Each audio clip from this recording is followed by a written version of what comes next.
eh, Pak Riyatubun sebagai Ketua Gerakan SBB Bersih.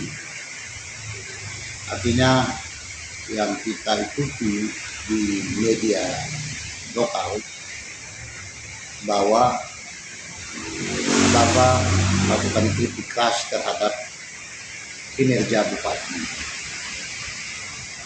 Nah, yang hari ini semua sudah ada dampak dalam perbincangan publik. Nah, langkah-langkah apa yang kemudian Bapak follow up untuk terus mengingatkan Bupati untuk bekerja bagi kepentingan daerah ini ke depan. Lagi komitmen beliau kemarin waktu mau maju dalam visi misi beliau, bahkan pernyataan beliau dalam dialog publik yang bisa dilakukan oleh KPUD SPB pada saat itu. Tanggapan Bapak? Ya, menurut saya seharusnya Bupati, yang pertama Bupati harus menyadari diri bahwa dalam proses pemerintahan ini pengalaman Bupati dalam birokrasi maupun pemerintah daerah sangat minim. Meskipun Bupati ini adalah salah satu tokoh politik yang sudah beberapa kali menjadi anggota DPR provinsi. Tetapi dalam hal ini, dalam membangun sebuah daerah itu, Bupati harus memperkuat sistem pemerintahan dulu. Memperkuat sistem pemerintahan dulu, supaya ketika pemerintahan itu jalan dengan baik, dengan memiliki kualitas dan kuantitas daripada sumber daya manusia, dalam hal ini OPD maupun dinas badan kantor yang lainnya. Dengan demikian, maka seluruh proses daripada visi dan misi Bupati itu terjawab. Tetapi apabila Bupati tidak mampu untuk memperkuat sistem pemerintahan yang ada sekarang ini, dengan demikian ya saya merasa bahwa Bupati dianggap gagal. Dalam hal ini, meskipun masih terlalu dini kita menilai proses pemerintahan Pak Bupati sekarang ini, tetapi 100 hari kerja itu menunjukkan bahwa kelemahan dan kekurangan daripada Bupati sudah nampak. Dengan demikian, untuk menjawab semuanya itu, Bupati harus mengerti dan menyadari bahwa Bupati memegang tugas penting, yaitu sebagai kepala pemerintahan maupun kepala daerah, di mana Bupati harus objektif kepada proses pemerintahan dan objektif kepada Bupati selaku kepala daerah.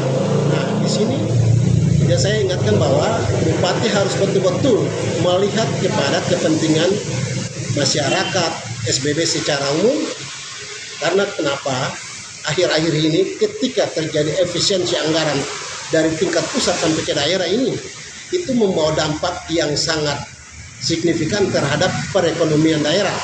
Dalam hal ini, pasar-pasar yang berada di Kabupaten Seram bagian barat ini terjadi stuck.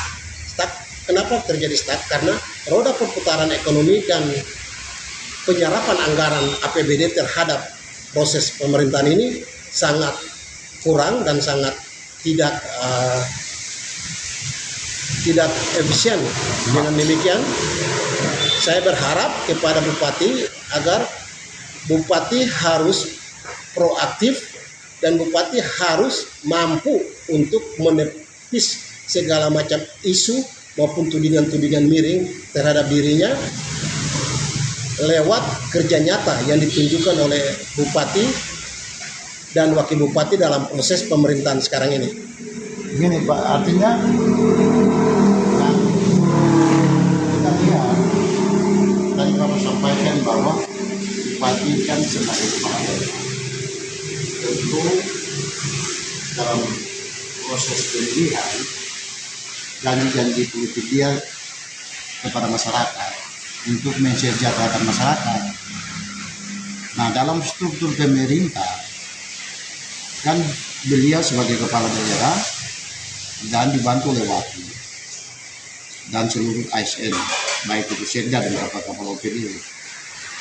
Tetapi secara logik dalam pemerintahan baru itu biasa struktur organisasi perangkat daerah itu harus diganti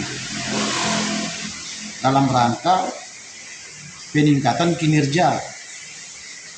Nah, pendapat Bapak terkait dengan keterlambatan beliau di dalam pergantian kepala-kepala OPD ini.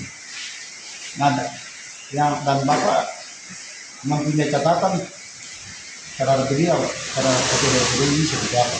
Ya, terkait dengan perombakan birokrasi yang menurut rumor yang beredar bahwa ada semacam terjadi